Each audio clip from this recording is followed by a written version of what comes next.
Good morning student. आशा करता हूँ आप लोग अच्छे होंगे और पढ़ाई कर रहे होंगे। जैसा कि पता है हम लोग पढ़ रहे थे इससे पहले वाला वीडियो में डिटर्मिनेंट, और डिटर्मिनेंट को मैंने पूरा प्रॉपर तरह से ख़त्म कर चुका हूँ। ठीक है, तो आज एक नए यूनिट में घुसेंगे जिस यूनिट का नाम है मेरा डिफरेंशिएशन। ठीक है, जिसको हम लोग बोलते हैं अवकलन। ठीक है, तो अवकलन में आज मेरा बेसिक सा टॉपिक है। सबसे पहले हम लोग फार्मूला देखेंगे, फार्मूला वाला सेक्शन को कंप्लीट करेंगे ताकि हमको आगे कोई भी क्वेश्चन बनाने में हेल्प करे और कोई भी प्रॉब्लम ना हो। इसलिए मैं कोशिश करूंगा कि ज़्यादा से ज़्यादा जितना फार्मूला इसमें लग सके पूरा फार्मूला कवर करने का एक ही वीडियो में, ताकि आपको भी समझने में दिक्कत ना हो। तो ठीक है, तो चलते हैं अपने सेशन की ओर, जो कि आज है फार्मूला विद डिफरेंशिएशन का पार्ट 1। तो अच्छा से आप लोग भी समझिएगा। देखिए, सबसे पहले डिफरेंशिएशन पढ़ना है। इसको हिंदी में हम लोग बोलते हैं अवकलन। और इसका जो अगला यूनिट पढ़िएगा वो है इंटीग्रेशन, जिसको बोलते हैं हम लोग समाकलन।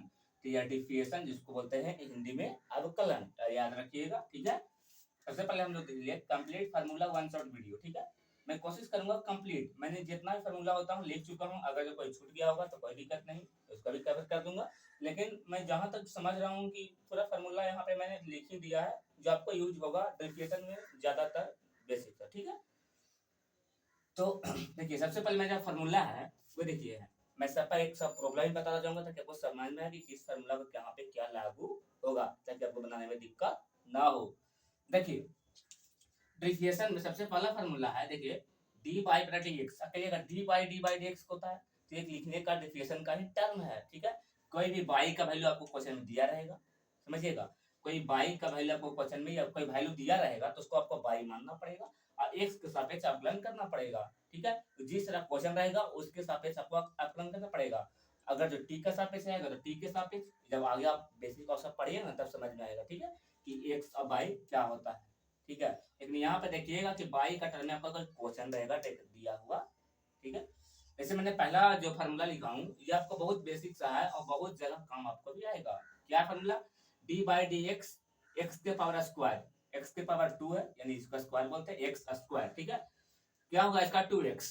कैसे हुआ देखिए बताते हैं। इसका एक नियम क्या है, देखिए अगर जो हम लोग इसमें डी एन के पावर 2 का डिफरेंशिएशन करते हैं, एन के पावर 2 का अगर जो हम लोग डिफरेंशिएशन करते हैं तो ये जो पावर है वो आगे आ जाता है और पावर में से एक घट जाता है। अब घटा के देखिए कितना बच गया, एक पावर बच गया। अब पावर एक आपको पता है कोई भी टर्म में छुप जाता है, तो ये बच गया 2n। बस वही टर्म मैंने एक्स के टर्म में जो क्वेश्चन में, ताकि हमको कोई भी क्वेश्चन में रहेगा तो एक्स के टर्म में बाई के टर्म में रहेगा, एन के टर्म तो आपको मिलेगा नहीं यहाँ पे। ठीक है, तो एक्स का टर्म में है तो इसको लेकर समझाने की कोशिश करता हूँ। अगर जो आपके पास क्वेश्चन देखिए, मान लीजिए कि आपके पास दिया हुआ है एक्स के पावर 5। ठीक है, इसको बोलेगा कि आप डिफरेंशिएशन बनाइए, एक्स के पावर 5 ये क्वेश्चन है आपका। ठीक है, इसका आप डिफरेंशिएशन यानी कि आप टर्म बनाइए। सब पहले एक्स के पावर 5 दे रहे तो कोई भी क्वेश्चन हमको दिया रहे डिफरेंशिएशन में तो आपको बाई मान लेना है। ठीक है, तो बाई बराबर एक्स के पावर 5। ठीक है, हम लोग जानते हैं डिफरेंशिएशन में क्या होता है, यहाँ एक्स के टर्म में है, जिस टर्म में रहेगा उसी टर्म में लिखिएगा, याद रखिएगा। यही आपको पकड़ने का तरीका है। एक्स के टर्म में है यानी कि डी बाई बटा डी एक्स। ठीक है, यहाँ पर एक्स रहेगा तो नीचे एक्स। अगर जो रहता है आपको पास टी के टर्म में तो यहाँ पे होता टी का टर्म में। ठीक है, ध्यान दीजिएगा, यही सब बेसिक सा चीज है। ठीक है, तो यानी एक्स के पावर 5 मैंने क्वेश्चन समझाने के लिए, एक्स पावर 2 है तो मैंने एक्स पावर 5 लिया यानी कि डी बाई डी एक्स लिख दिया। ठीक है, अब बाई की जगह पर क्या है मेरा, लिख रहे हैं ना एक्स के पावर 5 डी एक्स। ठीक है, मैंने अभी इसका फार्मूला जस्ट बताया हूँ, क्या होगा, पावर आगे आएगा। ठीक है, पावर आगे गया 5, गया ना आगे पावर 5। अब पावर में से एक घटेगा तो पावर में से एक आप घटा दीजिए, तो क्या हो गया 5 एक्स के पावर 4। इसका आंसर समझे। इसका टर्म आप यूज कर, कोई भी पावर वाला क्वेश्चन आपको मिल जाए सीधा कुछ नहीं, पावर को आगे निकाल देना यानी कि इसका माथा का बोझ आगे रख देना है और बोझ कुछ घटा देना है। सीधा याद रखिए, माथा का बोझ कम कर देना है और बोझ कुछ कम किया तो कुछ तो कम करना पड़ेगा ना, तो आगे लाके एक घटा दिए। ठीक है, एक टर्म ये हुआ। यहाँ पे क्लियर हो गया कि इसका एक्स का स्क्वायर रहेगा तो किस तरह बनाइएगा, उसका पावर आगे लाना है, पावर में से घटाना है। कोई भी डिफरेंशियल का क्वेश्चन है, इंटीग्रेशन का बात नहीं करें, इंटीग्रेशन बताएंगे तो उसमें अलग बताएंगे उसका क्या होता है, जो बता रहे हैं उतना आप समझिए पहले, ठीक है। तो आशा करता हूं कि ये फार्मूला आपको यूज करने के लिए आ जाएगा कि कहाँ यूज करना है, ठीक है। अब देखेंगे यहाँ पे, तो मैं यहाँ पे इरेज कर देता हूँ ताकि आपको दूसरा क्वेश्चन यहाँ पे मैं समझा सकूं। देखिए अगला मेरा जो क्वेश्चन है वो डी बाई डी एक्स, अब बता दें डी बाई डी एक्स क्या होता है, समझ गए ना, जो उस टर्म में क्वेश्चन रहेगा उसी टर्म के लिए यूज करते हैं। D by D X sine x है, तो इसका फार्मूला होता है कॉस एक्स। एक ठीक है, फार्मूला तो पता होगा, ऐसा लेकिन हम यूज कहाँ करेंगे, कोई बात नहीं, जैसा जिस हिसाब से क्वेश्चन दे रहेगा उस हिसाब से हम यूज करेंगे। कैसे यूज करेंगे, देखिए क्वेश्चन देके बताता है हमें। अगर जो बाई चांस मेरे पास क्वेश्चन है क्यू बराबर, यानी क्वेश्चन है क्यू मतलब क्वेश्चन, क्वेश्चन बराबर क्वेश्चन है मेरे पास साइन, मान लीजिए कि 3x मान लेते हैं, ठीक है, साइन 3x ये मेरे पास क्वेश्चन है। तो आपको पता है साइन है, हम बारह बता रहे हैं कोई भी क्वेश्चन है डिफिनेशन में आपको बाई मानना है, बाई मान लेते हैं। तो बाई बराबर हो गया साइन 3x। अब देखिए क्वेश्चन कौन सा टर्म है यहाँ पे, x का टर्म है, तो क्या लिखेंगे डी बाई बटा डी एक्स, बाई के जगह पर साइन 3x dx, ठीक है। अब इसमें एक टर्म आएगा जो आपको यहाँ पर समझा देता हूँ, आगे और भी कभी क्वेश्चन ऐसा मिलेगा तो हम समझाने की कोशिश करूंगा, ठीक है। क्या इसमें होता है, देखिए अगर जो कोई दो टर्म है जिसके यहाँ पे साइन है, एक कांस्टेंट टर्म 3x है, ठीक है, तो जो पहले वाला टर्म है वो रह जाता है, एक बार नीचे उतर जाता है। मेरे कहने का मतलब है, देखिए क्या बताते हैं, देखिए यहाँ पे आपका जो डी साइन 3x है, तो पहले वाला टर्म रह जाएगा और नीचे वाला ई वाला जो ही है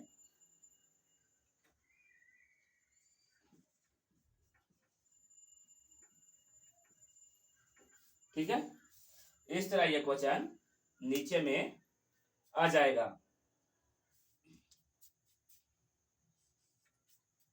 समझे, अरे कहने का मतलब कुछ नहीं है, अगर जब आपको क्वेश्चन इस तरह में दिया सबसे पहले बाई मान लिए, बाई मानने के बाद मैंने बाई की जगह वैल्यू पुट कर दिया, बाई की जगह वैल्यू पुट कर दिया, साइन को छोड़ के बाकी जो वैल्यू, देखो पहला टर्म छोड़ देंगे ताकि इसका पहले आपको डिफिनेशन करना पड़ेगा, और जो कांस्टेंट टर्म है सीधा सीधे 3x नीचे उतार देंगे। आई 3x नीचे आएगा जब कब तक जाएगा, अगर ये वैल्यू कब तक जाएगा, जब तक नीचे dx ना हो जाए। मतलब अब dx यहाँ पे कैसे हो गया सर, तो यहाँ पे अब देखिए यहाँ पे इसको उतारेंगे, अरे जब भी उतारेंगे तो लास्ट वाला टर्म, तो यहाँ पे लास्ट वाला टर्म बच रहा, खाली x तो बच रहा है, तो x ना उतरेगा, कुछ है इसमें, देखिए इसमें कुछ डी है लेकिन 3x बचा था लास्ट में, यहाँ पे इसका तो इंटीग्रेशन होता है, डिफिनेशन होता है, सॉरी अवकलन होता है, तो इसका हम नीचे उतार देंगे, इसका नीचे उतार, अब इसमें किसका नीचे उतारेंगे, तो इसमें x बच गया, x उतार दिए, इसका बात तो होता नहीं है, ठीक है, अरे dx का बात तो नहीं होता है ना।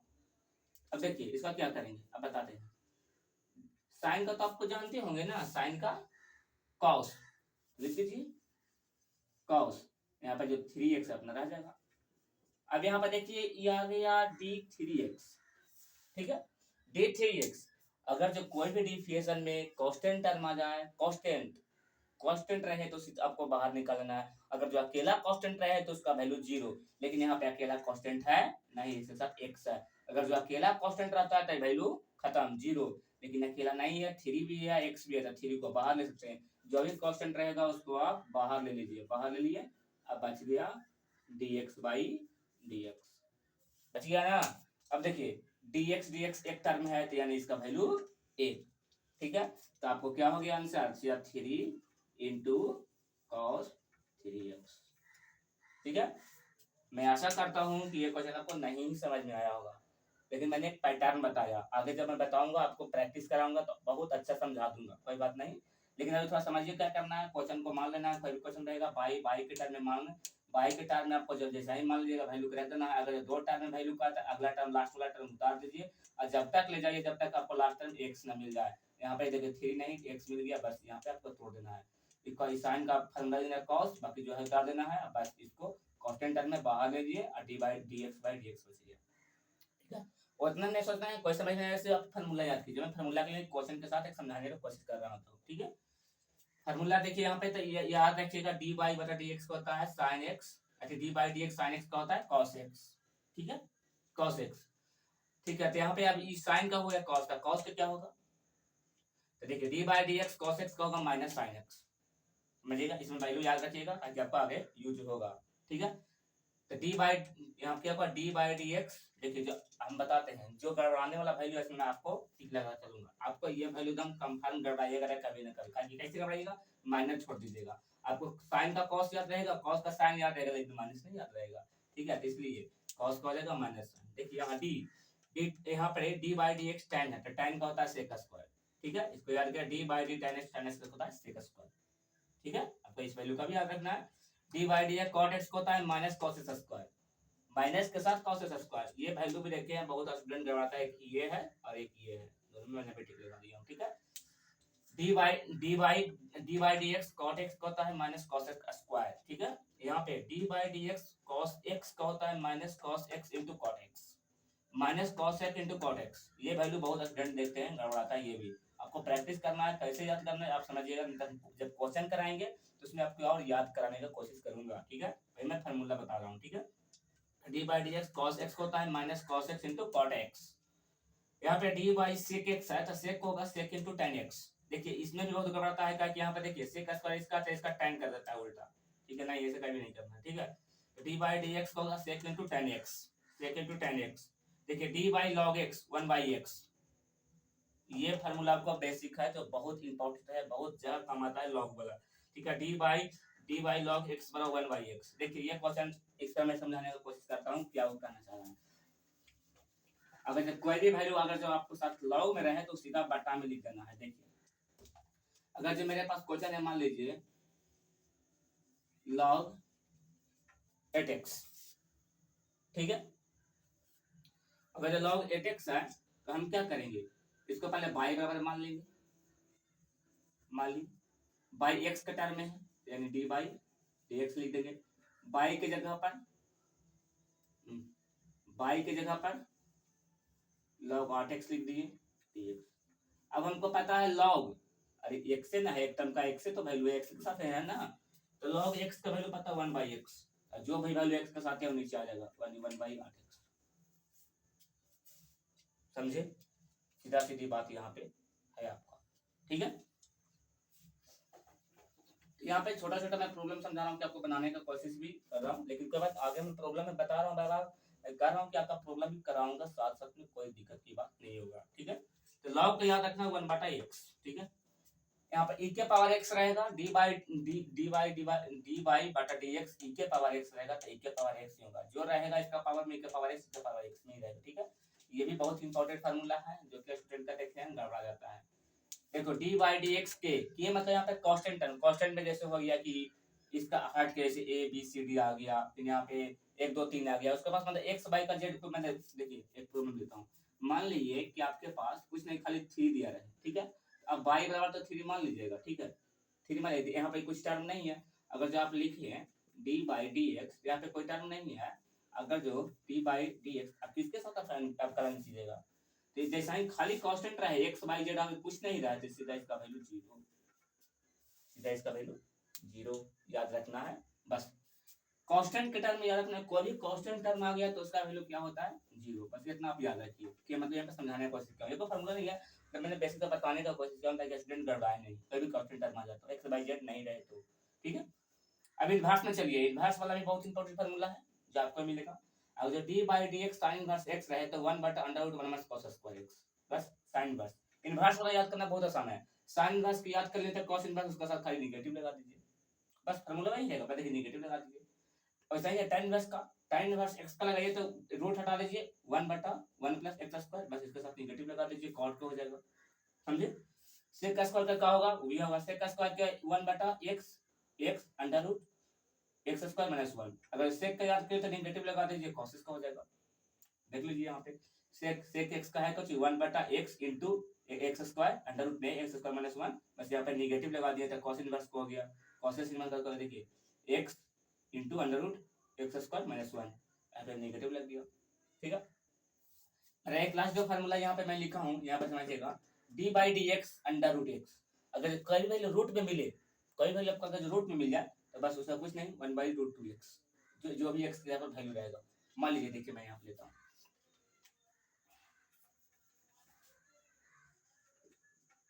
मान लीजिए कि मैं बाई बराबर दे दिया यहाँ पे रूट टू एक्स नहीं, रूट टू नहीं, रूट टू चलो ठीक है, 3 दे दिया। ठीक है, अब देखिए y बराबर मैं मान लिया हूँ। अब यहाँ पे डी बाई डी एक्स लिख देता हूँ, यहाँ पे y का वैल्यू रख देता हूँ। ठीक है, अब क्या करूंगा, सीधे जानता हूँ कि रूट वाला का फॉर्मूला क्या होता है, 1/√2x, बस 2√3x, काम खत्म। अगर जो फार्मूला याद रहा तब आसानी से बन सकता है, तो फिर आपको दिक्कत होगा। इसीलिए तो फार्मूला मैंने पहले सेशन में फार्मूला बता रहा हूँ कि आपको कोई दिक्कत नहीं हो। ठीक है, बस आपको ये फार्मूला याद रखना हो जाएगा। ठीक है, तो D by D X under root X 1/√2x। ठीक है, तो यहाँ पे सारा फार्मूला मैं कवर कर दिया हूँ, जिसमें से देखिए इनवर्स में तो आपको बहुत आसान है, एक याद रखिए डबल याद होगा, एक याद रखिए डबल याद होगा, एक 3 याद रखिए पूरा इनवर्स याद होगा। साइन इनवर्स का याद है कि कॉस इनवर्स याद, tan इनवर्स याद है, खाली नेगेटिव लगाना है, सेक में भी। ठीक है, बस आपको यहाँ पे थोड़ा बड़ा साइन का कॉस, यहाँ पे साइन का कॉस और कॉस का माइनस है, tan का सेक का स्क्वायर, कॉट का माइनस कॉस का स्क्वायर, कॉसेस का minus cos into cot minus में, और सेक का सेक इनटू tan। ये जो मैंने टिक लगाया हूँ इधर आप करवा सकते हैं फार्मूला में। ठीक है, बाकी आपका सारा फार्मूला यहाँ पे दिक्कत नहीं होगा, आशा करता हूँ। ठीक है, आशा करते हैं फार्मूला वाला सेक्शन आपको पसंद आया होगा और कुछ समझ में आया होगा। आप हो सकता है मैं थोड़ा सा क्वेश्चन बताने की कोशिश करूँ, नहीं समझ में होगा, क्योंकि फार्मूला का सेक्शन था ना, आपको पहले से कुछ बेसिक तो पता है नहीं। लेकिन मैं कल से जब इसका स्टार्ट करूंगा ग्राफिकल बनाने के लिए, क्वेश्चन है, प्रॉब्लम है, तो आपको बहुत आसानी से समझ में आएगा। मैं ऐसा टर्म बताऊंगा, कोई भी हार्ड प्रोसेस में मैं नहीं बताऊंगा, ताकि ऐसा बताऊं कि आपको भी समझ में आ जाए। ठीक है, तो आशा करता हूँ कि मेरा ये सेशन भी आपको समझ में आ गया होगा। तो मेरे चैनल पर पहली बार आए हैं तो चैनल को सब्सक्राइब कर लीजिए और वीडियो को लाइक कर दीजिए, ताकि आने वाला वीडियो आपको तुरंत मिल सके। तो इसी के साथ मिलेंगे नेक्स्ट वीडियो में नेक्स्ट क्वेश्चन के साथ। ठीक है, थैंक यू, पढ़ते रहिए।